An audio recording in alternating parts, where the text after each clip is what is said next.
Hidup itu hanya untuk merasakan ribuan rasa yang terjadi dalam experience. Tapi biasanya orang yang udah keseringan gagal pasti masuknya ke jalur itu. Kenapa ya?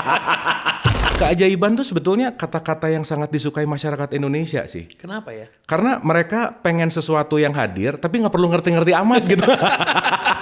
Kenapa orang miskin tetap miskin? Karena mental miskin. Dia nunggu untuk diberi, dia lupa untuk memberi. Karena hukumnya adalah saat memberi, pasti diberi. Kalau kita ngelihat dalam society-nya, kita dinobatkan sebagai netizen paling tidak beradab se-Asia loh gitu. Kita tuh ditipu habis-habisan sama orang tua sih. Ditipu ya? Karena we are the hope, the false hope. Iya. Dan antara baik dan bodoh memang beda tipis. Iya. Ini yang sering saya sebut sebagai people pleaser. Makanya saya selalu bilang di mana-mana, berhentilah jadi orang baik. Iya. Jadilah orang sadar. Jadi tidak enakan sama dengan manipulasi diri sebenarnya. Fix, killing self.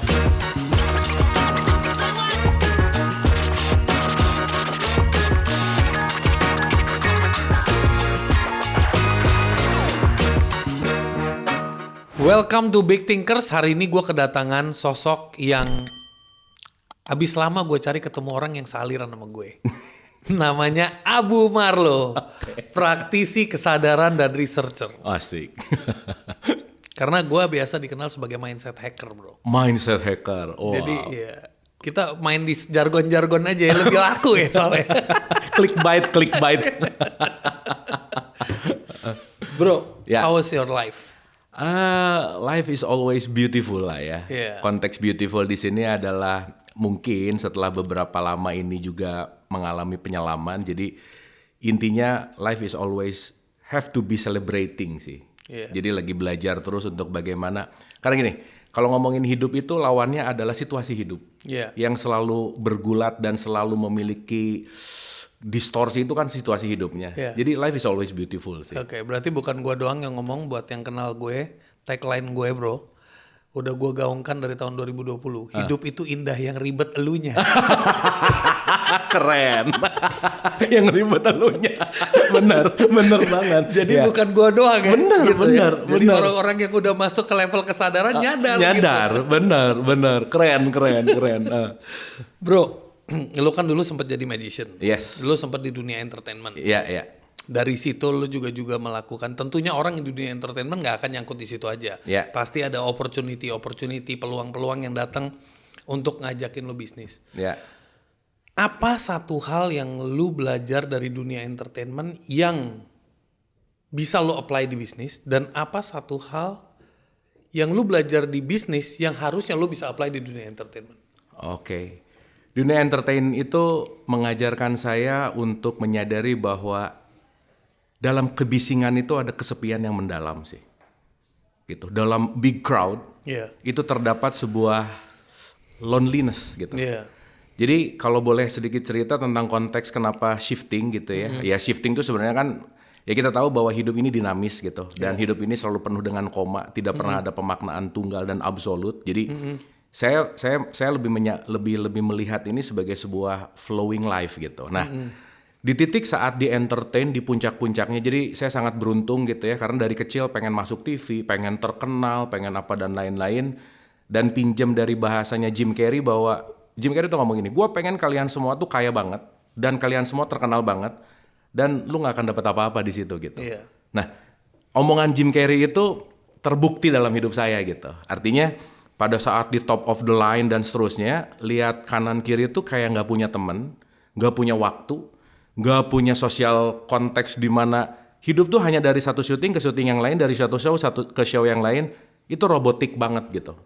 Nah saat itu mungkin lelah jadi robot, lelah jadi badut, budak, apapun penamaannya. Di situ yang di dalam tuh mulai nggak gini juga sih hidup gitu. Nah artinya pada saat konteks naik banget justru malah mengalami yang namanya kesepian. Nah di situ baru menyadari bahwa selama ini saya mencari sesuatu yang di luar, tapi ternyata nggak pernah menyapa sama yang di dalam gitu. Wow. Itu gitu. Jadi dahsyat. Nah shiftingnya waktu itu ke bisnis. Biasa lah ya, identitas yang masa sih seorang master gitu nggak punya bisnis apa dan lain-lain. Iya. Dari 4 bisnis yang dijalanin bangkrut semua, nggak ada yang menguntungkan, dan semuanya berakhir tragis. Dan sekarang dan dibicarakan secara komedi. Dan sekarang dibicarakan komedi. Karena kan ada rumus gini, tragedi plus waktu sama dengan komedi. Iya, betul. Kalau udah ada timingnya, semua tragedi pada akhirnya jadi komedi sih. Benar sekali. Jadi kalau sekarang belum ngelihat komedi berarti belum beres. Lu masih ribet. Gitu. Nah, jadi dari situ bisnis restoran, udahlah itu bangkrut. Bisnis handphone nggak beres. Dan di situ mulai menyadari bahwa ternyata passionnya nggak di situ gitu. Ternyata passionnya bukan building bisnis. Ternyata passionnya bukan dalam sebuah corporate. Ternyata baru banget menyadari bahwa passionnya itu lebih kepada services. Jadi passion saya tuh dari kecil tuh adalah senang banget ngebuat orang lain bahagia. Itu makanya awal dari main band lah, begitu. Sulap itu magician tuh sebetulnya happy aja gitu kalau ngebuat orang they enjoy kan. Enjoy di satu momen bisa cheer up, di satu momen bisa ngebuat orang jadi happy. Pokoknya intinya cair. Nah, ternyata baru menyadari bahwa kayaknya ada satu hal yang lebih ultimate deh daripada pekerjaan yang selama ini nggak bisa menghasilkan, ya konteksnya adalah holistik gitu, kerja ke orang nggak bakat gitu, terus bikin bisnis nggak bakat. Ya akhirnya menemukan bahwa kayaknya dunia pendidikan dan research dan pengembangan self itu, wah this is my passion gitu. Baru menemukan di situ gitu. Oke, ini ada pertanyaan yang agak absurd mungkin. Ya.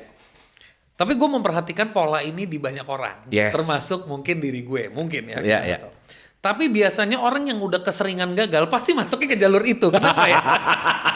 Emang ini pelarian aja sih, pelarian sementara gitu ya. Guys, gue udah banyak gagal ya. Daripada gue capek, gue buka bisnis ngajarin lu supaya lu nggak gagal gitu. Dari semua kegagalan gue gitu ya. Ya benar. Aduh kacau. Oke, anyway, it was a joke guys. Oke. Jadi gini, tadi lu ngomong passion. Gue penasaran. Pada saat lu jalanin, dari lu mulai masuk ke dunia berkarir, berarti lu pokoknya udah mulai nyari duit lah. Nah itu kan, lu tuh dari awal tuh tipenya bergerak dengan apa yang ngeflow di depan mata, nih ada opportunity, atau gue mau ngelakuin apa yang gue suka. Oke, yang kedua sih. Yang gue mau ngelakuin apa yang gue suka. Yes. Akhirnya ke situ, meskipun di tengah-tengah terjadi dalam tanda petik godaan-godaan bahwa masa sih lu selevel itu nggak punya bisnis, nggak punya brand, nggak punya ini, nggak punya itu, udah macam-macam gitu. Iya begitu ya. Dan itu kan yang mencari di awal bahwa perlu validasi banget gitu. Jadi artinya, let's say ya, saya bisnis restoran itu purely nggak punya skill restorannya, nggak tahu, tapi karena memang ngerasa pengen keren aja nih, gue punya tempat nongkrong gitu, dan harus bayar mahal dari pengalaman itu gitu. Ternyata sebuah bisnis yang tidak involving 100%, ya nggak akan berhasil juga gitu. Agree, karena kita hanya mempercayai orang lain. Dan apalagi saya tuh mantan people pleaser akut stadium 4 lagi. Mantan people pleaser, gue suka nih. Iya, percayaan, nggak enakan, kasian. Bisa gimana pun pegawai-pegawai pokoknya harus makan apa meskipun dia nyuri nyolong tetap dimaafin, nyuri nyolong dimaafin. Berarti lagi. Lu masuk kategori 3M ya? Apa tuh? Pertama memaklumi, kedua memaafkan, ketiga melupakan, terus diulang lagi. Awalnya merasa jadi orang ikhlas dan sabar, tapi belakangan ngerti bego banget gitu. Jadi mulai ngerti beda antara ikhlas, sabar, tawakal, dan tolol tuh tipis gitu ternyata. Ternyata selama ini bego banget. Nah, cuman itu adalah harga yang mahal untuk sebuah pelajaran kehidupan di mana mau ngomong S1, S2, S3, as a formal education, akademis, tapi sekolah kehidupan itu memang cost-nya tinggi sih. Cost-nya tinggi. Iya, sangat tinggi. Jadi memang kalau tadi bicara dalam konteks balik lagi ke passion, karena tabur tuai validasi saya lah yang ngebuat akhirnya mengalami ini semua gitu. Wah itu pokoknya kalau nggak punya brand, waktu itu tuh udah bleeding tuh, si restoran tuh bleeding banget. Tapi ego, gengsi, wah ditambah lagi, tambah. Yang penting kalau nggak di sini kan nanti apa kata orang? Apa kata orang? Apalagi bangkrut lagi. Udah lulusan MBA ITB, The Master, bangkrut, selesai udah. Gitu. Ya itu part dari perjalanan lah ya. Gitu. Bro, dari mana lu punya public speaking skills keren ini, bro? Nah itu selalu bukan meyakini sih ya. Ngerti bahwa gini, sesuatu yang akan dihadapi pasti dipersiapkan semesta saat ini. Oke. Jadi kenapa dari awal mungkin saya harus masuk ke TV dulu. Saya harus belajar ABC, broadcast, saya harus belajar semua dan ternyata memang at the end itu adalah persiapan-persiapan untuk konteks di mana kan menyampaikan sesuatu itu kan sesuatu hal yang sangat esensial ya. Iya. Sesuatu yang keren tapi disampaikan yang nggak pas dengan audiens, ya itu nothing gitu. Iya. Nah artinya kembali bahwa semua pembelajaran dari mulai public speaking, dari mulai audience management, saya terima kasih banget kepada era-era ketika saya jadi magician, semua pelajaran tentang hal-hal yang kaitannya dengan broadcast, itu membawa saya ke titik ini sekarang gitu. Wow. Karena gini, sorry ya, mungkin banyak orang pinter, mungkin banyak orang yang paham dan mendalam, tetapi untuk make it simple, simplified something, itu nggak mudah ternyata. Yes. Karena poin pentingnya adalah bukan bahasa yang keren, bukan teori yang grande, tapi orang ngerti nggak sih omongan kita gitu. Iya. Dan itu yang membuat saya terus mau belajar untuk membawa, contohnya gini, saya lagi bikin disertasi nih tentang filsafat populer. Jadi kita punya program harian yang namanya Rest Area 89 di TikTok, dan itu audiensnya tuh sangat beragam. Dan rata-rata majority, ya kita tahu bahwa orang yang lulus S1 di Indonesia kan nggak banyak lah ya, dalam artian dari segi pendidikan. Tetapi menariknya dari 3 tahun kita running, almost every day, testimoni yang kesini merasa hidupnya lebih baik dengan pembahasan-pembahasan yang simpel, tanpa sadar mereka lagi diajak menuju kepada filsafat, masuk kepada konteks tasawuf, masuk kepada hermeneutika, macam-macam. Tapi ternyata ketika dibahasakan dengan mudah, ketika audien ini bisa ngerti dan membekas, ya itu tadi bahwa semua konteks kalau ngomongin public speaking itu semuanya learning by doing dan semua dari jam terbang juga sih. Bener. Itu sih poinnya. Gue setuju. Ada yang pernah bilang sama gue kalau orang ngambil higher education itu purpose-nya cuma 2. Satu, dia harus mengequip diri dia karena dia menyadari bahwa dia seorang pembelajar. Tuh. Berarti dia mengambil education tinggi kayak you lagi mau ambil doktoral adalah pengafirmasian bahwa gua adalah pembelajar sejati. Tuh. Bukan untuk mendapat doktornya, itu hanya journey-nya. Betul. Bonusnya. Betul. Certified itu cuman ya udah ini memang lu udah lewatin journey-nya. Betul. Tapi hakikatnya I am a learner. Betul. Kedua, fungsi dari a learner itu bisa mengexplain hal yang kompleks ke anak umur 9 tahun. That's it. Gitu. Bener banget. Jadi kalau satu profesor saya bilang, kalau orang belum bisa menjelaskan dengan simpel, berarti belum ngerti. Iya. Gitu. Betul. Muter terus, berarti belum paham. Gue pengen tanya satu pertanyaan mungkin yang pernah lo lewatin. Lo pernah lewatin masa di mana lo beruntung. Ya. Lo pernah melewati masa di mana lo bleeding. Ya. Lu juga pernah melewati masa lu feeling empty. Betul. Ya kan? Ya. Kayak I am having everything but I'm empty. Betul. Gue punya segalanya tapi kok kayak gue gak happy. Ya. Tapi lu juga pernah melewati fase di mana gue bleeding. Dan lu merasakan painnya. Bahkan mungkin lu pernah di fase yang lu gak punya banyak tapi lu mulai merasakan peace. Mungkin ada 3 varian itu. Ya. Bagaimana seorang Abu Marlo melihat hubungan antara sedekah, keberuntungan, dan bisnis? Sedekah, keberuntungan, dan bisnis. Kayak gini. Kalau kita bicara masalah sedekah itu orang berbicara hanya ketika memberikan sesuatu. Itu dianggap sedekah. Anyway, sedekah itu dari kata sidik. Sidik itu artinya membenarkan sih sebetulnya. Jadi memberikan itu adalah action dari membenarkan untuk melepaskan sesuatu. Membenarkan untuk melepaskan. Melepaskan gitu. Jadi kalau aku sadar bahwa perlu letting go, so saya sedekah untuk letting go something. Nah, mungkin kalau pakai bahasa Inggrisnya disebut charity. Charity. Charity. Ingat, charity itu bukan giving money, tapi give love. Yang diberikan itu cintanya. Uang adalah alat sebagai simbol. Tapi saat aku memberikan uang, yang aku berikan bukan uangnya, tapi cintanya. Caringnya. So itulah kenapa sedekah tidak dinilai dari 1 juta atau 10 jutanya. Boleh jadi ketika ada 2 orang berjumpa dalam sedekah yang sama, dia ngasih 50.000, dia ngasih 1 juta, yang 1 juta ngomong, pelit loh. Tapi jangan lupa, yang 50.000 mungkin duitnya tinggal 100.000. Iya. Yang 1 juta mungkin duitnya miliaran. Iya. Bisa Betul, jadi iya. kan? Which is kalau secara percentage, dia ngasih 50%. gitu kan. Iya kan? Nah artinya konteks yang namanya sedekah itu kembali kepada sikap hati sebetulnya. Sedekah adalah melatih kita untuk letting go, dan saat letting go, dalam kondisi apapun, kita akan bisa menerima keadaan yang mau sebaik-baiknya, mau seburuk-buruknya, dan itu adalah skill yang perlu dimiliki oleh seorang bisnismen. Yes. Karena kita tahu ya, bisnis itu kan begini nih. Iya. Konteks bersedekah itu adalah ketika dia bisa letting go something, lagi naik diterima, lagi turun juga diterima gitu. Iya. Jadi artinya kenapa sedekah, keajaiban dan bisnis, dan keajaiban itu sebetulnya kata-kata yang sangat disukai masyarakat Indonesia sih. Kenapa ya? Karena mereka pengen sesuatu yang hadir tapi nggak perlu ngerti-ngerti amat gitu. Itu gue suka tuh. Pengen sesuatu hadir tapi nggak perlu ngerti Iya, gitu. nggak perlu. Iya, Bukan nggak mau, nggak perlu. Nggak perlu gitu. Jadi bahkan dia doa aja nggak ngerti isinya gitu. Dalam konteks di mana ya pokoknya akan terjadi ya, maksudnya kan masyarakat kita tuh kadang-kadang tingkat-tingkat halunya tinggi lah ya, mistismenya lah gitu. Jadi memang nunggu sesuatu yang lupa bahwa segala sesuatu yang datang itu tergantung kita mengundangnya seperti apa gitu. Nah jadi kalau ngomongin sedekah adalah keajaiban, keajaiban itu pasti ada mekanismenya gitu. Nah jadi kalau dikaitkan keseluruhan, sedekah melatih sikap hati dalam melepaskan. Melepaskan itu bisa menerima setiap kondisi apapun, dan sikap ketika kita bisa menerima dalam kondisi apapun itu akan jadi tough businessman sih. Oke.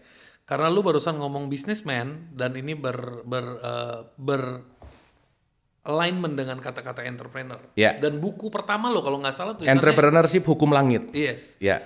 Kalau lu harus jelasin dalam satu paragraf pesan dari buku itu sebenarnya apa yang pengen lu teriakin ke orang? Satu, my life is my making. Titik. Hidup kita yang menentukan tuh kita. Oke. Kita nggak bisa nunggu orang nolong, nunggu keajaiban tadi. Makanya di situ nyentilnya bahwa sedekah bukan keajaiban. Jangan sampai ketika kita memberi berharap yang lebih banyak, akhirnya menghilangkan nilai sedekah menjadi transaksi gitu. Poinnya ada di situ sih sebenarnya. Harusnya lu caring aja. Caring aja. Selesai. Itu Selesai. memang bagian dari fitrahnya kita sebagai human being. Betul. Karena kita nggak harus ngajarin semesta dan mengingatkan bahwa semesta, gue udah ngasih 10.000 nih. Kapan lo ngebalas 100.000 ke gue gitu? Kan nggak harus gitu ya. Iya, benar. Dalam artian bahwa kenapa disebut hukum langit? Karena ada hukum absolut yang siapapun dan dimanapun kita nggak bisa tolak. Entah itu mau ngomongin hukum perputaran lah, hukum tabur tuai lah, hukum apapun karma gitu misalnya.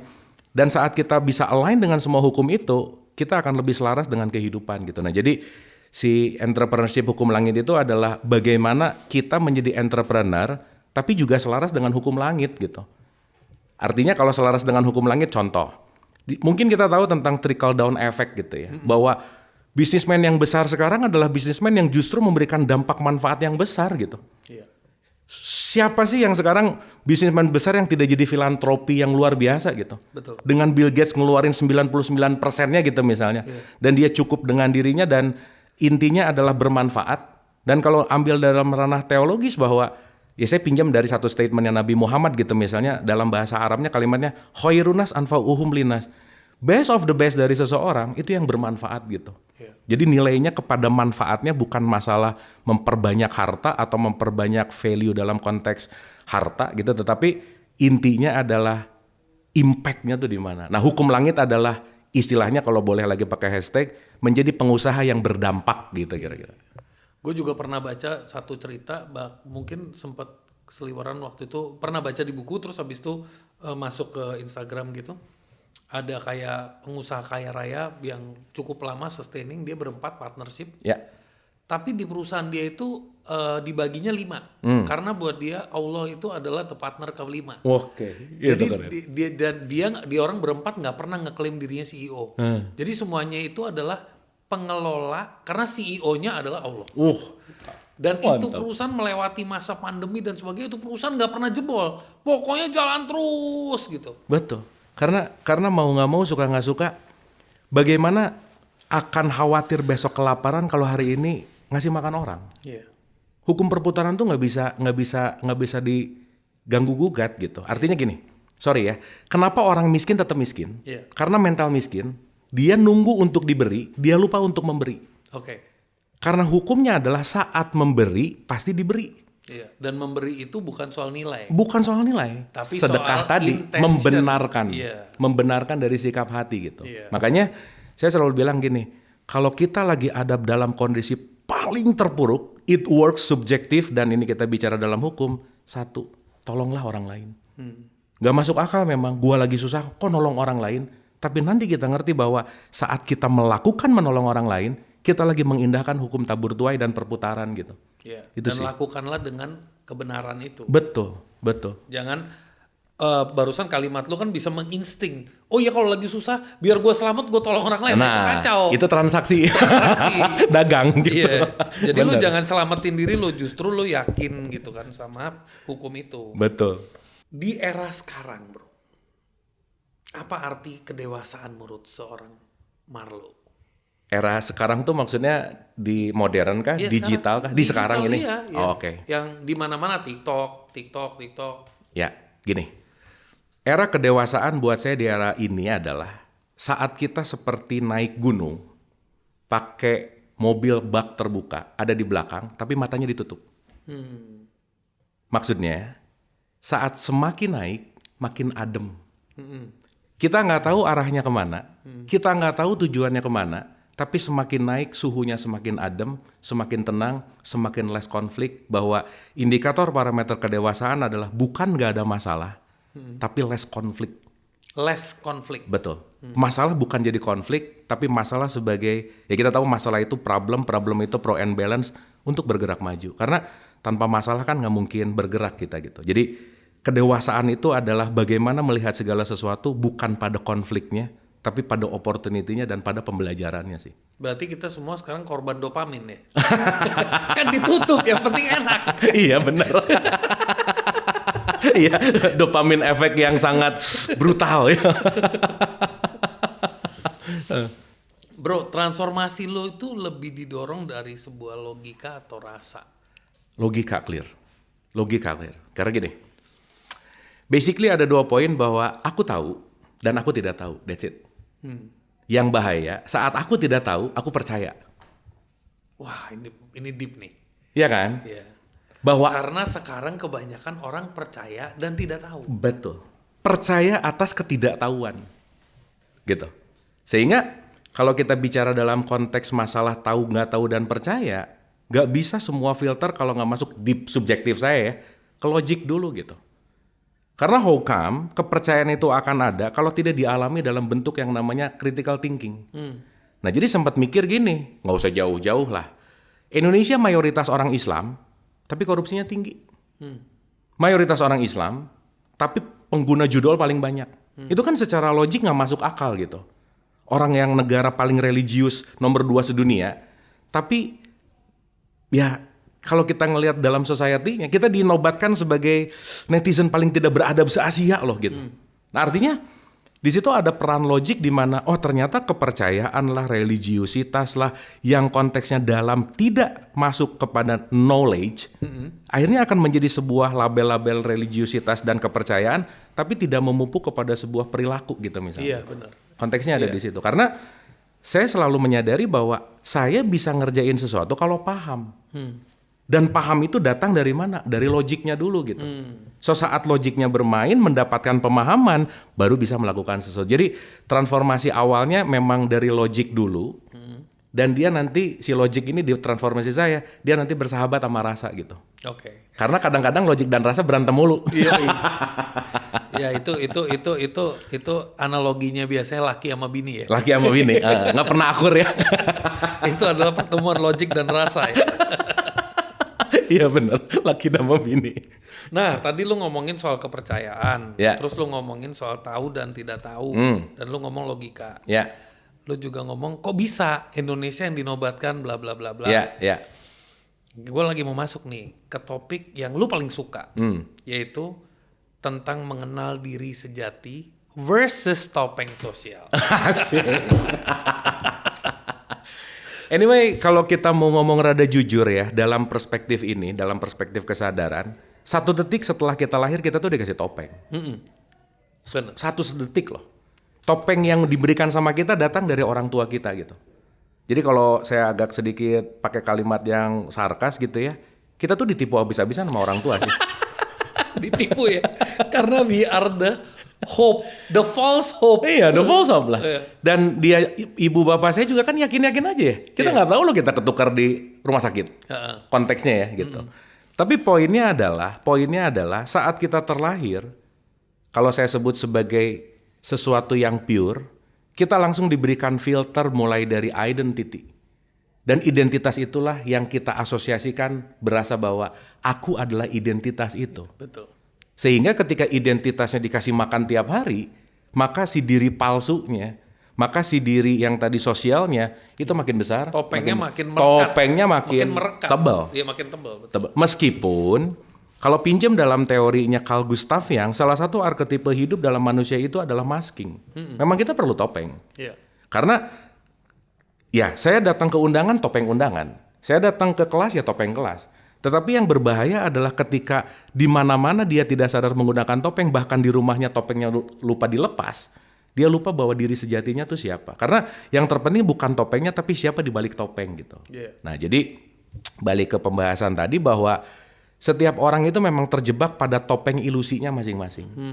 Justru salah satu PR besar dalam hidup adalah freedom, liberty dari topeng-topeng lama itu untuk menjadi kembali kepada dirimu yang sejati gitu. Dirimu yang pada saat itu belum tanpa topeng gitu kira-kira. Nah, pada saat gue punya, lu pasti ngerti tentang the concept of true self Yes. sama false self. Betul. Ya kan? Betul. Kita kan hidup tuh selalu juggling ya. Betul. Kayak main bola gitu juggling. Betul, betul. And then kita kadang-kadang bahkan mungkin saking udah sering juggling, the true self-nya udah jatuh, false self-nya segitu banyak, kita juggling terus. Betul. Nah, tapi dalam proses itu kita juga melakukan yang namanya validating. Kita mencari validasi. Betul. Jadi kita kayaknya pada umumnya semua orang itu hidupnya itu bawaannya berkorban. Betul. Berkorban untuk saudaranya, untuk temennya, untuk gurunya, untuk bapak ibunya. Nah pada saat kita berjuang untuk menyenangkan semua orang di sekitar kita, siapa sebenarnya yang lagi kita bunuh? Yang lagi diburu. Dibunuh. Ya gini, saya selalu membagi 3 area. Egois, altruis, dan sadar. Egois itu adalah, bahasa gampangnya, yes ke dalam, tapi no keluar. Yang penting gua untung, lu rugi gak apa-apa. Oke. Ini orang jahat nih. Ini orang jahat nih. Yes ke dalam, no keluar. Ya, pokoknya gimana caranya gua oke gitu. Nah di tengah-tengah, ini altruis yang sering disebut orang baik. Which is orang baik itu rata-rata baik keluar, yes keluar, tapi bisa no ke dalam. Makanya orang baik itu jauh lebih menderita dari orang jahat. Oke. Gitu. Dan antara baik dan bodoh memang beda tipis. Iya. Ini yang sering saya sebut sebagai people pleaser. Di mana dia berusaha menyenangkan semua orang meskipun dirinya nggak senang. Karena udah ada mindset tentang superhero effect gitu. Sinterklas syndrome. Iya. Gitu intinya. Dan ketimuran kita membawa masyarakat people pleaser itu tinggi jumlahnya. Itu menarik gitu. Dari culture berarti? Dari culture. Wow. Sehingga ketidakenakan, sulit mengungkapkan perasaan, nggak bisa cerita apa yang benar. Itu kan salah satu indikator parameter orang yang tingkat kecerdasan emosinya rendah. Emotional dishonesty itu kan rendah banget kecerdasan emosinya. Emotional dishonesty. Iya. Iya. Ini term yang nggak banyak orang sering ngomong. Emotional dishonesty. Betul. Jadi artinya faking gitu. Dalam artian kamu mau nggak nemenin aku? Di dalamnya ngomong nggak capek. Tapi karena udah terprogram dalam juggling tadi, kan kita tahu ya, setiap juggling fake self kita itu membentuk habits. Iya. Setiap habits membentuk program, jadilah matrix, Iya. jadilah diri yang lain. Iya. Dan dia operating us Iya. at any moment gitu. Iya. Nah, yang menarik adalah saat kita menjadi orang yang nomor 2, kita membakar diri untuk menghangatkan orang lain. Wow. Itu tinggal tunggu waktu, Mas. Nunggu waktu aja. Makanya kalau di kasus-kasus misalnya pembunuhan lah atau apa, tetangganya ditanya, dia tuh orangnya baik loh, nggak nyangka. Benar-benar sering mendengar seperti itu. Betul nggak? Iya. Karena orang baik sebetulnya bukan rilis, tapi dia mengumpulkan bom waktu yang suatu saat meledak dia bisa lebih garang daripada orang yang di bawah. Iya. Makanya saya selalu bilang di mana-mana, berhentilah jadi orang baik. Iya. Jadilah orang sadar. Iya. Once no, say no. Iya. Once yes, say yes. Iya. Artinya apa? Saat kita sudah bisa menghargai diri, kita lagi melatih orang untuk dia menghargai diri kita juga gitu. Iya. Dan kita juga menghargai dia. Pasti. Iya. Karena pada dasarnya ketika orang nggak enakan itu kan ketika tidak merasa menolak, merasa lagi melepaskan pertemanan gitu. Jadi tidak enakan sama dengan manipulasi diri sebenarnya. Fix, killing self. Dan itu killing me softly lah kalau kata lagu gitu. Iya, lagu favorit gue lagi. Nah, dan di satu sisi itu tuh kayak keren. Kesannya iya. Kesannya tuh lu keren banget ya. Lu lihat dong dia begitu banyak pengorbanan. Bener. Ya kan? Setiap ada dia oke, dia siap. Setiap dibutuhkan dia ready. Dan dia mengorbankan banyak hal yang membuat dirinya jadi nggak tumbuh sih gitu. Iya benar. Banyak orang nggak melihat dari sisi itu. Kenapa bisa ngomong ini panjang lebar? Karena itu it was me gitu. You went through that. That's it. Waduh, Mas, untuk ngelepasin diri dari ya kan tadi saya bilang saya tuh people pleaser, akut, stadium 4 lagi. Iya. Waduh, itu How long did it take? Berapa lama proses dari lu menyadari itu sampai lu bener-bener gue udah gak mau jadi begini, gue mau jadi diri gue apa adanya. Karena kata-kata diri gue apa adanya aja another manipulation. wah, bener. Iya. Iya kan? Misalnya Iya. lu ketemu gue nih, lu cerita Nil gini-gini, sorry bro, gue gak bisa berubah. Gue apa adanya begini. Fix mindset bro. Itu pembenaran.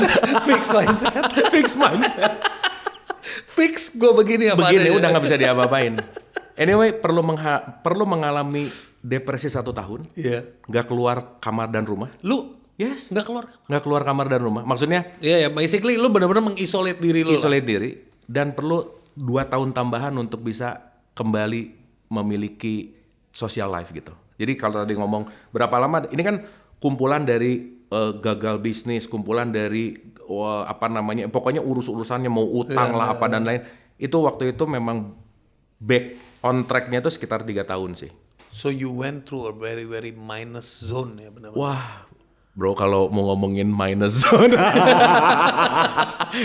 yang sampai saat ini pun gila ya, kayak nggak mungkin pada saat itu. Ya balik lagi ya, tragedi udah plus waktu, akhirnya jadi komedi juga, gila. Kayaknya kalau itu kejadian lagi, kayaknya nggak sanggup deh, misalkan gitu. Ya. Exactly the same Gila words. loh. Exactly the same words. Sama, gue juga kalau mengingat masa lalu, gue kadang pernah ngomong tuh sama tim gue juga, yang melihat gue melewati masa-masa itu. Gue sih kalau disuruh ngulang, gue gak kuat bro. Gue gak tahu gimana Serius, waktu itu gue kuat. serius. Dan satu hal itu, bro, itu ada satu rasa bahwa I love myself gitu. Ada satu hal bahwa lu keren banget deh, quote and quote. Di situ yang membuat bahwa proud, quote and quote proud di sini bukan proud yang negativity lah ya. Tapi poinnya begini, lu hebat, lu bisa melampaui itu. Proud self yang membuat semakin sini semakin banyak say thanks to self yang akhirnya ngebuat relationship sama diri itu lebih oke gitu. Itu sih. Keren sih bro, keren. I'm proud of you. Yeah. Thank you for sharing. Jika lo harus melepaskan semua label, apa yang tersisa yang lo klaim sebagai lo? Tadi aja pas ditanya sebagai apa nggak tahu mau jawab apa sih sebenarnya. Jadi tadi kayak coach lah apa itu mah basa-basi sih sebenarnya. Karena memang itu standarnya gitu. SOP ya kan, ketemu orang, halo, ya saya Sunil. Sunil kerjanya apa? Kan pasti begitu ya? Iya. Nah, so automatically kita nggak bisa keluar dari area itu. Iya, betul. Gitu. Betul. Tapi kalau mau ngomongin itu sih ya, di tahapan sekarang gitu, kayak misalnya gini, silakan perkenalkan diri. Kadang-kadang dalam hati ini orang mau tahu diri saya yang sejati atau diri saya yang palsu ya. Karena kalau mau ngaku diri yang sejati nggak pada percaya juga kan. Dalam artian, kalau kembali kepada identity, saya punya satu program namanya 3 Fakir dan kita punya satu hashtag namanya nggak tahu apa-apa, nggak bisa apa-apa, dan bukan siapa-siapa. So, mau semua validasi kayak mau semua apa dan lain, nggak ada apa-apa, dan itu yang udah saya rasakan dan latih tiap bangun tidur bahwa I'm nothing gitu. Iya. Dalam artian saya selalu bilang loh di kelas di mana satu hal yang di disclaimer bahwa please jangan pernah percaya omongan saya. Karena saya tidak berusaha untuk meyakinkan sesuatu, nggak ngajak kemana-mana, nggak menjanjikan apapun. Tapi kalaupun ada kata-kata ini yang bisa dimasukkan ke dalam konteks thinking dan nanti dikunyah pelan-pelan jadi sebuah pelajaran, do it. Iya. Don't trust me gitu. Iya. Karena kata kuncinya adalah kita semua adalah teman belajar bertumbuh. Jadi balik lagi bahwa buat saya kalau kata-kata tentang identity itu udah nggak important at all. Iya. Dan orang mau gimana pun ya udah. Artinya acceptance untuk menyadari bahwa I'm nothing gitu. Iya. Itu sih. Jadi kalau ditanya sama orang, lu sebenarnya siapa? I am nobody. Ya, Lu tujuannya? I don't know. I don't know. Why are you here? I don't know. But if it makes you happy, I am happy. Keren. Iya, karena apa ya? Kayaknya di tahapan ini udah nggak ada lagi topeng yang harus dipegang mati-matian gitu. Iya. So berusaha sesantai mungkin, serileks mungkin dan seapa adanya dan itu lebih free sih, gitu. Dan free itu kan mahal bro. Free itu mahal, guys. Free itu mahal. Harus bangkrut dulu. Dan jumlahnya nggak sedikit sih. Iya. Bro, sekarang nih era dimana gue ngerasa mendadak banyak sekali yang namanya guru-guru kehidupan bermunculan, bro. Tuh. Itu kan mungkin dari statistik banyak orang gagal ya, bro. Atau bangkrut ya. Ini orang bangkrut pada jadi guru spiritual semua nih. Kita nggak tahu ya. Kita nggak tahu. Tapi ada juga memang orang gini. Gue mundur sedikit. Lu pernah dengar tentang Mahabharata nggak? Perang. Jadi gue tuh pernah diajarin sama ortu gue. Itu kalau di Hindu itu ada zaman. Jadi zaman sebelum Mahabharata tuh namanya Golden Age. Golden Age, yes. Terus setelah Mahabharata itu namanya Kali Yuga. Kali Dan di Yuga. situ udah diprediksi di era Kali Yuga ini akan banyak sekali yang namanya guru-guru spiritual dan sebagainya. Jadi dia bilang di era ini mencari Tuhan, berkoneksi dengan Tuhan itu jauh lebih gampang dibanding di era Golden Age. Yeah. Di mana di situ lu untuk mendapatkan true connection you have to go through sacrifice. Yeah. Di mana orang hidup sampai beribu-ribu tahun ya kan waktu itu. Oke.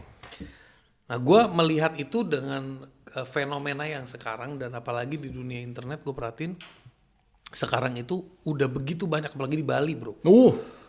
Konten-kontennya healing, Benar. healer. Gue tuh kadang-kadang bingung, bro. Lu udah melewati pain, gue udah lewatin pain. Okay? Ya kan? Lu udah hancur, gue udah hancur. Iya, Ya kan? Lu udah bangun, lu udah keluar nih dengan versi lu. Iya. Gue keluar dengan tanda kutip gue merasa merdeka. Oke. Jadi gue bawa mindset merdeka sebagai jargonnya. Tapi the truth, the essence is gue berhasil merdeka. Oke. Oke. At least itu yang gue bisa admit.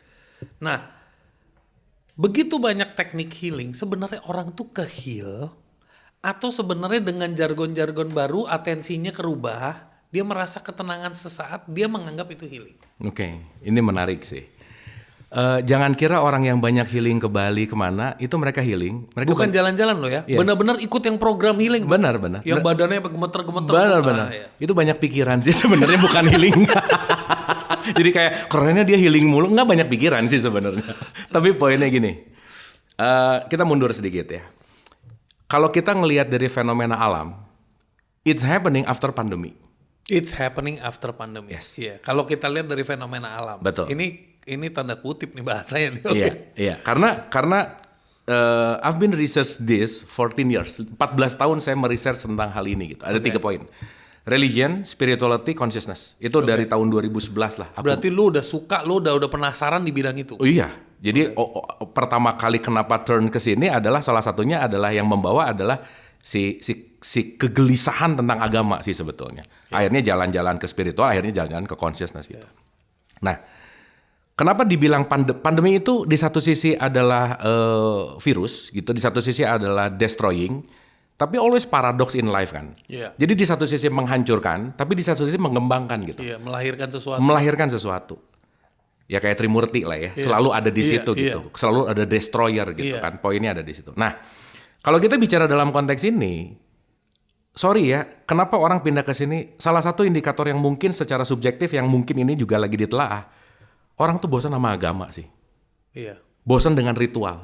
Iya. Bosan dengan syariat. Bosen dengan konteks yang pada saat pandemi orang dirumahkan, dia nggak bisa ke tempat suci, dia nggak bisa nyari Tuhan di tempat suci, mulai tersadar bahwa kayaknya ada higher being deh. Nah, padahal itu yang ditulis di agama, woi. Padahal dari dulu juga gitu kali gitu. Cuman ya kayak umat muslim tuh kan nggak bisa umroh, coba kebayang nggak? Iya. Nggak bisa haji gitu, Iya. nggak bisa jumatan gitu. Artinya ada sesuatu yang shifting dari hal-hal yang ritual Iya. menuju kepada yang lebih delicate yang masuk ke dalam konteks soul, mungkin bahkan ke spirit gitu. Iya.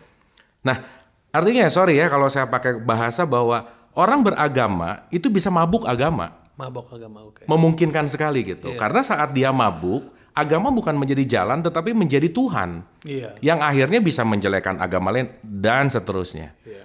Nah, kalau ngelihat sekarang ini cuman pindah era.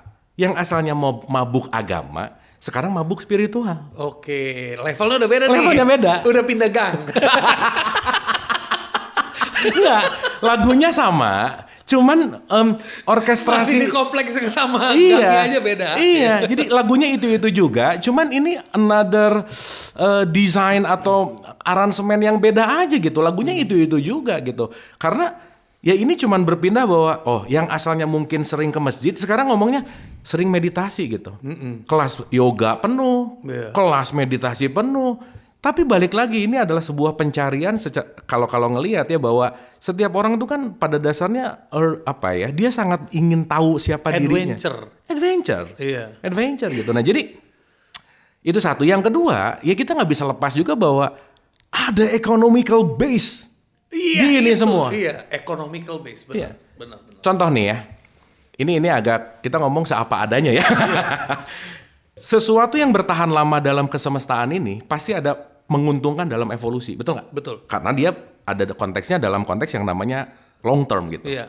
Ya kayak sekarang kalau kita ngelihat kegiatan-kegiatan agama itu kan sangat banyak memutar roda ekonomi. Betul. Mau itu Idul Fitri, haji, coba. Jangankan ngomong yang muslim, Ah. semua. Jadi maksudnya bahkan di India baru-baru ini ada film Ramayana ya, maksudnya kayak Ya. epic story Ramayana. Dia orang bikin temple Ram, Ah. Rama gitu. Itu by design bro, the whole city bro. Sampai dikumpulin semua pendeta, semua itu preparation of all hotels and everything. Local UMKM-nya semua disiapin. Jadi memang itu udah kayak orang umroh bro. Jadi itu kayak orang dari seluruh dunia bakal datang ke situ. Yes. Iya. Ya sekarang kalau kita ngelihat big picture-nya, apa? Salah satu besarnya adalah economical kan. Ya, economical. Dan ekonomi hidup dan seterusnya lah. Terlepas dari apapun kepercayaan dan Yang lain-lain. penting kan you datang ke sana you feel good. That's it. Iya kan? That's it. Itu. Nah. Tapi banyak orang memang suka masih bingung membedakan itu. Betul. Nah, sekarang kembali kepada healer tadi gitu. Ya sorry banget nih ya. Kadang baca satu buku langsung bikin seminar sih. Bahkan bukunya belum beres dibaca, dia tahu something, ya udah. Enggak, itu buku masih keren lo baca buku. Sekarang pakai GPT bro. Semua kontennya GPT, jadi dia cuman iya gitu.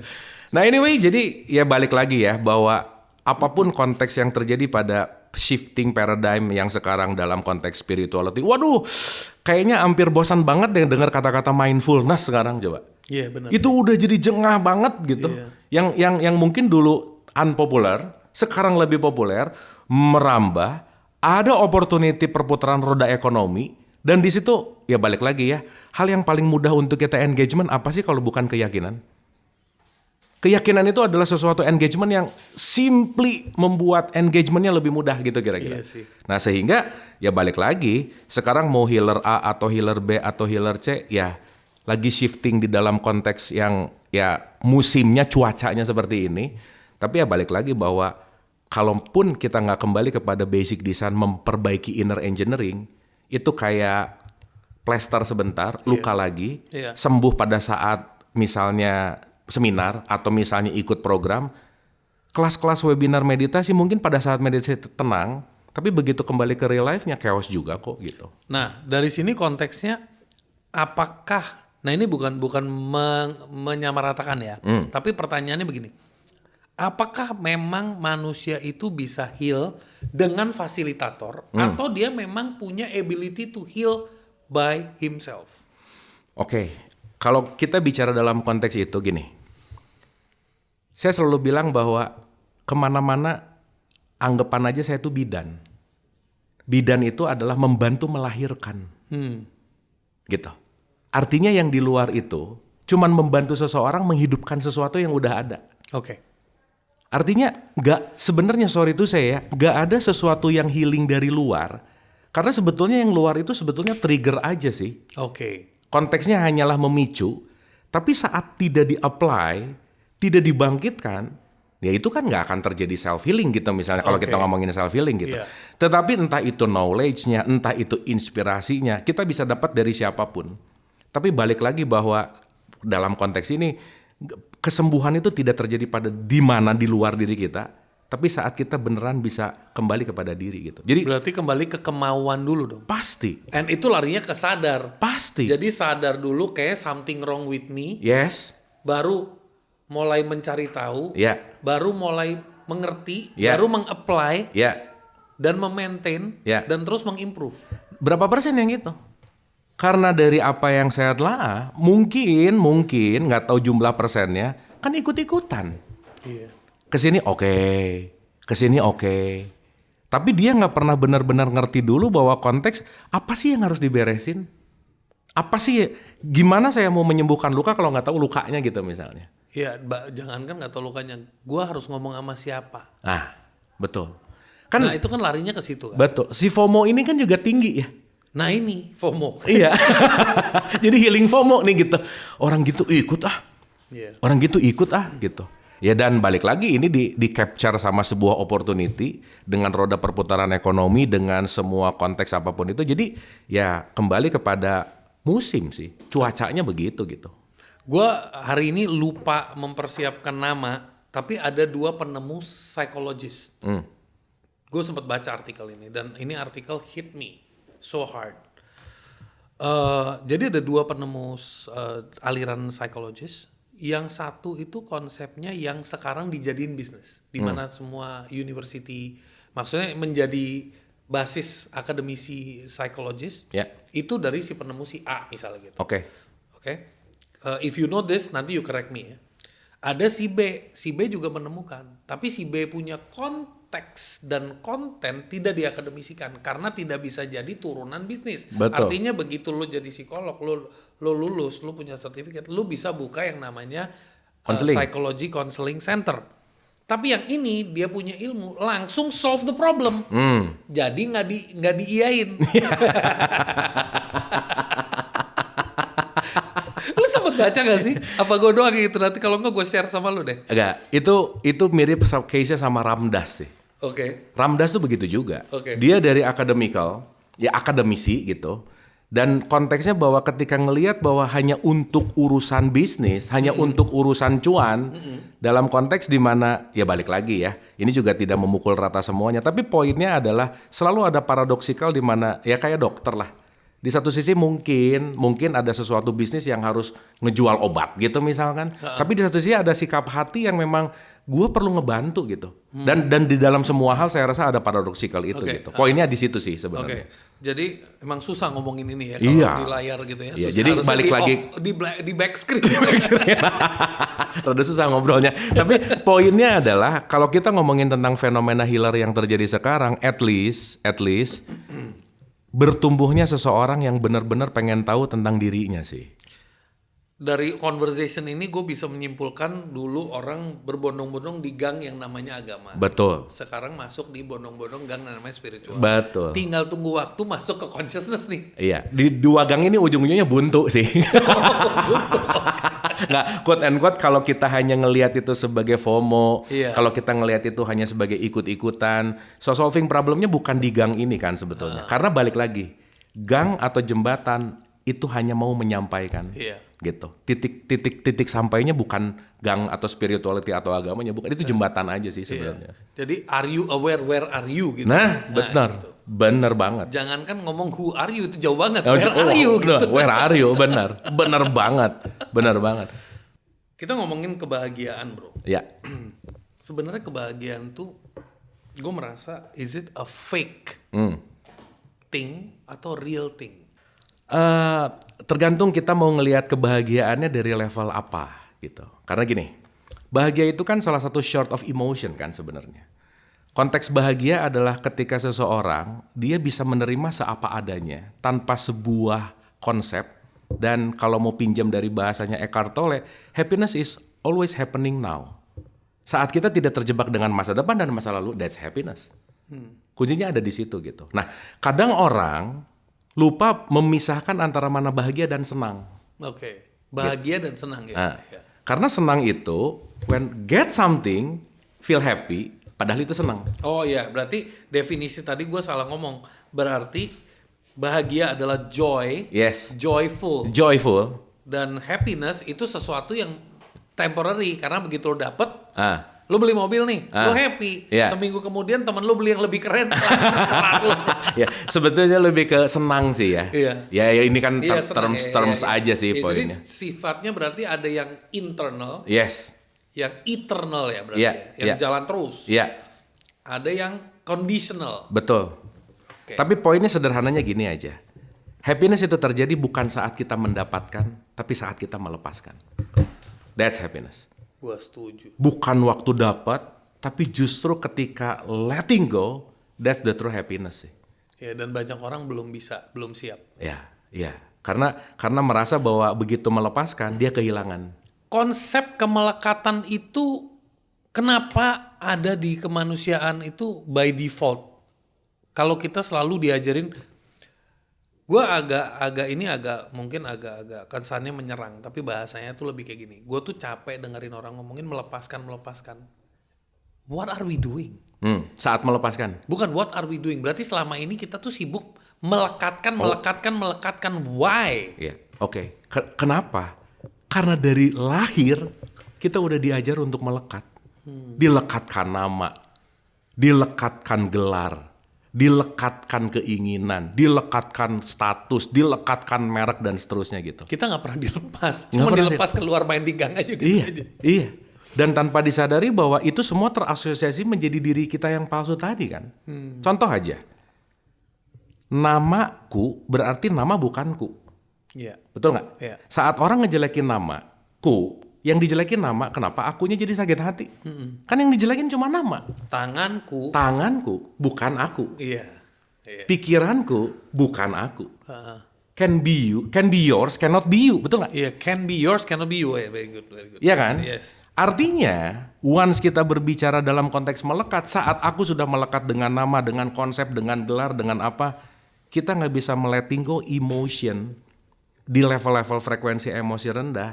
Akhirnya kita bisa jadi baper, marah, benci, iri, dengki, gegara apa? Gegara namaku dijelek-jelekin. So kita akan terjebak gitu dalam level-level yang rendah itu gitu. Nah artinya memang kita terlahir melekat dan PR besar dalam hidup itu adalah melepaskan yang terasosiasi yang kita anggap itu adalah diri kita sih. So basically kalau kasarnya tuh berarti kita cuma dilahirkan untuk mengeksperimen hidup ini dan akhirnya melepaskan. That's the journey. That's it. Hidup itu hanya untuk merasakan ribuan rasa yang terjadi dalam experience. Dan itulah serunya hidup. Itulah serunya hidup. Makanya the art disebutnya juga. Iya, the art of living. Yes, gitu. Iya. Dan jangan pernah pengen ngeberesin masalah sih gitu. Yeah. Ngomong-ngomong soal kebahagiaan, gue sempat melakukan satu cara menyampaikan ke keluarga gue adalah gue ngomong ke istri gue, ke ibu gue, ke anak-anak gue bahwa Daddy itu nggak bertanggung jawab atas kebahagiaan kalian. That's it. Daddy bertanggung jawab untuk menafkahi. Ya. Itu pun kalau dikasih sama Tuhan. Jadi gue tugasnya keren deh. Gue tugasnya jalanin. Kalau dikasih, gue kasih gitu kan. Iya. Alasan terakhirnya bagus sih. Karena gue adalah kolektornya. Karena rezekinya istri beda, rezekinya ibu beda, rezekinya anak beda. Kalau yang kerja cuman gue berarti kan gue adalah single kolektor. Betul. Jadi kalau gue terima rezeki, gue nggak pernah menganggap itu sepenuhnya punya gue. Jadi gue nggak bisa ego nih. Daddy yang bikin duit. No. Bisa jadi karena itu rezekinya bini. Keren bisa jadi banget. rezekinya anak. Melalui gue. Karena pintunya cuman gue. Bener, keren kan kalau banget. kerja gue berarti pintunya cuman gue dong. Bener banget. Ya Wah kan? itu keren sih. Terus kedua gue bilang sama keluarga gue, tapi Daddy punya tugas, punya tanggung jawab. Mendidik kalian how to be happy. Jadi to teach you how to be happy itu my tanggung jawab. Yeah. But to make you happy is not my tanggung jawab. Okay. Nice. Jadi begitu anak lu misalnya minta sesuatu, saya cuma tanya, will that make you happy? Iya. Is that useful? No, ya percuma Benar, keren. gitu. Keren. Dan ada satu rumus pakai hashtag yang sering saya sampaikan bahwa jangan menyimpan remote control bahagia kita di orang lain. Iya. Karena once si remote control ini disimpan di orang lain, kita jadi budak kan. Iya, dia tinggal pencet-pencet aja. Selesai. Iya. Ketika dia pengen mencet bete, bete. Ketika dia pengen mencet marah, ya marah gitu. Artinya taking back the power yang kita ngerti bahwa semuanya tuh esensialnya kan ada di dalam gitu. Artinya kalau ngomongin kebahagiaan, bahagia bukan masalah apa yang sekali lagi ya, bahagia bukan masalah apa yang kita miliki, tapi bagaimana kita melepaskan sesuatu yang membuat kebahagiaan itu tidak hadir gitu. Coba gue bikin skenario dikit ya. Nah, Mas Abu barusan ngomong enak banget remote. Saya itu salah satu korban, Mas. Saya itu gampang dibikin marah sama keluarga saya, dibikin bete sama teman saya. Itu gimana cara menarik remote itu, Mas? Oke, cara menariknya adalah mengerti mekanisme diri. Ngerti bahwa segala bentuk yang terjadi di luar itu dirasakan di dalam. Oke. Bahkan ketika kita melihat orang yang menyebalkan, orang itu tidak menyebalkan. Aku memaknai dia menyebalkan. Aku memaknai dia menyebalkan. Keren. Berarti library maknanya kurang. Itu kurang jauh mainnya. Artinya Benar, kita sealiran. Pas tadi gue ngecek nih sealiran. aliran PLN kali ya. Dan artinya kan semua kita menggunakan kacamata kita menggunakan perspektif kita menggunakan POV kita yang akhirnya kita bisa menjudge sesuatu gitu. Dan judgement itu kan tidak datang dari orang lain, datang dari program kita gitu. Nah, saat kita ngerti inner engineeringnya untuk taking back the power, oh ngerti selama ini kenapa gua benci sama dia, bukan gua benci sama dia, ada luka di sini dan dia hanya mengingatkan aku terluka gitu. Lu pernah ada case-case yang datang ke lu, mungkin pas lu buka kelas gitu ya. Ada nggak case yang datang ke lu yang parenting, yang misalnya orang tua bilang anak gue susah dibilangin, anak gue itu ngelawan mulu, nggak pernah menghormati gue, pokoknya kayak gitu-gitulah. Ya. Di acara pagi hari yang saya bilang rest area 89, 2 case terbesar nomor 1, biasanya rata-rata kan yang naik ibu-ibu. Kasusnya apa coba? Suami saya, itu nomor 1 aja. Suaminya kasusnya nomor 1. Oke. Yang kedua anaknya. Oke. Jadi top 2 ini, jadi top 2 problem for the woman. Ya maksudnya buat relationship ya. Iya. Nah, saya balik gitu. Bagaimana kita akan membuat anak mengerti ketika kita belum mengerti terhadap diri sendiri. Karena kan mau nggak mau, semua yang di luar diri kita termasuk khususnya anak, itu pasti adalah mirror. Contoh, seorang ibu yang selalu mengatakan, kamu tuh jangan marah-marah dong nak. Nyuruh jangan marah-marah sambil marah-marah. Coba diulang. Itu keren. Anak tuh nggak ngedengar kata-kata, tapi dia ngeliat gesture, lebih dalam lagi dia peka sama vibrasi ibunya. Iya. Dan yang menggetarkan anak tuh bukan kata-katanya. Segimanapun softnya kata-kata, tapi vibes-nya orang tuanya. Dalamnya mendidih, kerasa gitu. Karena jangan lupa, sebelum kita berkomunikasi dengan kata-kata, energi kita tuh saling berkomunikasi gitu. Itu dia vibrate anything gitu. Apalagi orang-orang terdekat. Nah, jadi memang sorry ya, kemarin ngobrol sama dokter kandungan. 99% orang yang menikah sekarang, satu, nggak ngerti menikah untuk apa. Yang kedua, nggak ngerti bagaimana proses persalinan. Yang ketiga, nggak ngerti bagaimana proses anak itu terjadi. What? 99%. Makanya program 1000 hari kelahiran atau kehidupan itu nggak terlalu oke, karena ini nggak ter-apply dengan oke gitu. Iya, padahal itu zero. Jadi from the day one you get married, till anaknya umur at least 2-3 years ya. That's gila nggak bahwa golden period 0-7 di mana anak diberikan sebuah subconscious mind program which is parentsnya nggak ngerti gitu. Jadi kebayang kan gimana sekarang anak keturunan, contoh lah nggak usah jauh-jauh. Baby boomers komplain sama Gen Z. Gen Z tuh gini-gini. Dia lupa adanya Gen Z gara-gara lu kan. Dia gini, yang ngajarin siapa gitu. Kan harus ada XYZ. XYZ gitu. Dia begini karena ada diturunkan, diwariskan pola pengasuhan gitu. So itulah kenapa banyak mindset yang perlu kita sadari, nggak usah jauh-jauh aja. Hal yang paling perlu kita sadari bahwa bukan anak yang berbakti kepada orang tua, tapi orang tua yang perlu berbakti sama anak. Kenapa bro? Kenapa lu bisa membicarakannya itu kebalikannya? Sedangkan kita dilahirkan dan dibesarkan, gua nggak tahu waktu lu kecil lu gimana. Tapi gua datang dari ekosistem Kalau orang India kan lebih ini lagi ya, lebih tradition lagi ya. Jadi, wah pokoknya kalau gede itu udah belum apa-apa udah di pundak gue nih. Ma bapak gue harus gue jaga, keluarga gue harus jaga. Jadi lu belum apa-apa lu tuh udah dikasih beban, beban psikologi. Beban narasi sih tepatnya ya. Tepatnya narasi yang dimasukkan programming. Ya. Lah, kan yang pengen punya anak ibu bapaknya. Betul nggak? Sehingga ketika dia yang menginginkan, dia bertanggung jawab terhadap apa yang dia inginkan dong sebetulnya. Itu satu. Yang kedua, anak yang melahirkan orang tua. Anak yang melahirkan orang tua benar. Iya. Karena kalau nggak punya anak, dia cuma suami istri aja. Tapi saat dia punya anak, dia justru melahirkan orang tua. I tell my son that. Iya. Because of you, I'm a daddy. That's it. Kalau enggak, I'm not a daddy. Nah, Iya, gitu. iya, no. Nah, artinya, ya maaf ya, kenapa disebut orang tua? Karena emang duluan lahir aja sih. Duluan lahir, lebih banyak pengalaman, tapi belum tentu lebih baik dan benar. Dan disitulah mungkin ya kalau kita ngelihat lebih dalam tentang perspektif parenting, dalam tanda petik kalau ngelihat dari satu perspektif ini, anak itu guru agung bagi orang tuanya. Iya.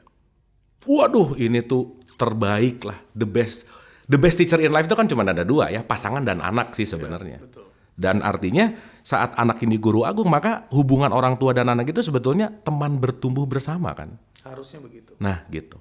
Sehingga di case-case yang sering naik bahwa anak tuh gini. Dan lucunya bro, di teman-teman rest area ini yang naik dengan case gitu, wah yang akhirnya dia berusaha merubah anaknya seperti apa yang dia inginkan. Tapi dia lupa bahwa perubahan itu datang dari dalam gitu. Saat di dalam berubah, yang di luar ikut berubah. Rata-rata yang melakukan testimoni begitu ngobrol lagi, naik lagi, itu mengalami perubahan yang signifikan relationship antara ibu sama anaknya sih. Wow. Karena ibunya yang berubah dulu gitu. Iya. Itu sih poinnya. Tapi lu barusan ngomong itu, gue mau shout out ke nyokap gue. Thank you, Mom. You have to watch this video. You will be proud of me. Asik. Karena dia pernah ngajarin gue, bro. Tadi lu kan ngomong soal cerminan ya. Ya. Dari gue kecil, bro. Dari gue kelas 5 SD, bro. Dia ngajarin gue satu kata. Yang pakai bahasa Inggris itu, dia ngomongnya gini, Sunil, what's in me is in you. Asik. Terus, tapi dia ngomongin tuh zamannya gue sama temen kan. Misalnya dulu kita berumur segitu kan, kita dekat sama teman, ribut sama teman ya. Tuh. Jadi dia pernah ngomong, language yang dia pakai lebih kerennya tuh gini, what's in me is in you. What's in you is in him. Terus gue diem, terus dia tanya, so who is that? What's in you is in him. Gue bingung maksud lo apa. Dia bilang if you feel good, you don't have to talk, he will feel good. That's it. If you niat nipu, you don't have to talk. Lu mau sweetnya kayak apa, dia bakal feel lu mau nipu. Yes. Gitu. Yes. Dan gue pernah argue, kalau guanya good, dianya nipu.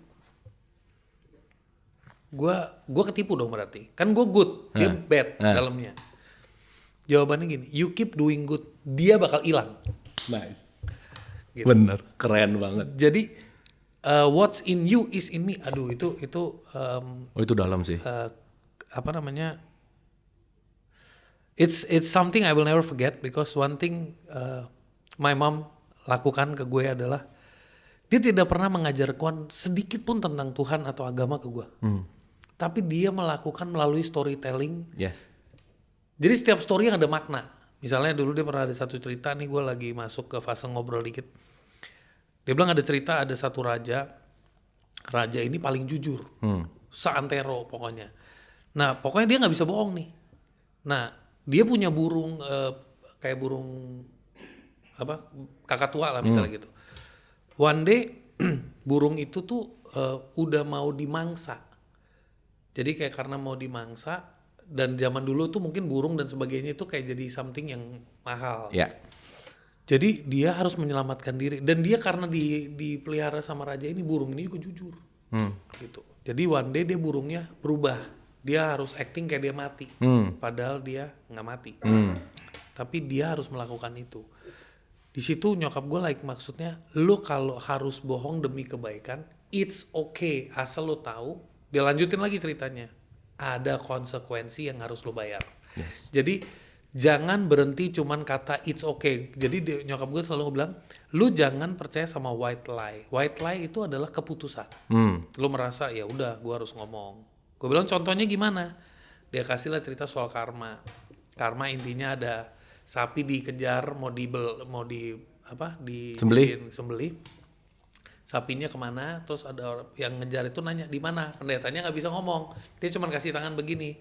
Di kehidupan berikutnya pendetanya itu jadi pendeta juga, tapi dia kena masalah, ada orang bunuh someone, orangnya kabur, dikira pendetanya, tangannya dipotong. Jadi dia bilang he did not lie, but he still had to pay the price. Yep. Gitu. Yep. Jadi hukum tabur tuai, nggak tahu di apapun lah ya. Apapun bahasanya, pokoknya kita percaya kalau kita melakukan baik, baik akan datang. Kita melakukan buruk, buruk juga harus kita bereskan. Karena lu bilang konsep di dunia ini adalah balance and check. Balance, yes. Itu law-nya yang nggak bisa dirubah. Nggak bisa dirubah. Makanya lu bilang kalau kita melakukan kebaikan, udahlah, lu pokoknya lakukan dengan hati yang benar. It will come back. Betul. You don't have to worry. Betul. Because itu udah kekal, udah absolut. Udah absolut.